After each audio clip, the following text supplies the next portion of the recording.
అన్నీ నా చేతుల్లో లేవు. ఇండస్ట్రీస్ మినిస్టర్తో మాట్లాడాలి, ఫిషరీస్ మినిస్టర్తో మాట్లాడాలి, అలాగే కూర్చోబెట్టి మనకి ఏవైతే ఈ షిప్పింగ్ ఇండస్ట్రీ వాళ్ళతో మాట్లాడాలి. అలాగే మనం కూర్చోబెట్టి వాళ్ళు అడుగుతుంది ఇంకోటి ఏంటంటే మాకు ఎంత డ్యామేజ్ జరుగుతుంది, వాస్తవాలు, దీని పొల్యూషన్ కంట్రోల్ బోర్డుతో కూర్చోవాలి. ఇవన్నీ కూర్చొని చేసే వరకు అందుకు నాకు ఒక చాలా కలెక్టర్ గారు కూడా షణ్మోహన్ గారు కూడా తెలుసు పాపం ఎంత కష్టపడి చేస్తూ ఉన్నారు మనందరి కోసం, పిఠాపురం అభివృద్ధి కోసం.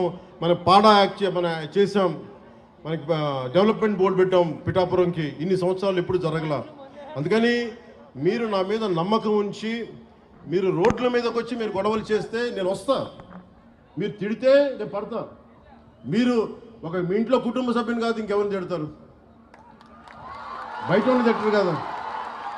నేను ఎమ్మెల్యే అంటే కూర్చోబెట్టి నేనేదో కిరీటాలు పెట్టుకునే నేనేం లేను.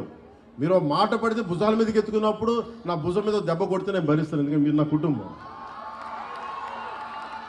మీ చేత తిట్లు తిట్టడం ఇవన్నీ నాకు అవసరమా లేదా నేను ఆలోచించట్లా.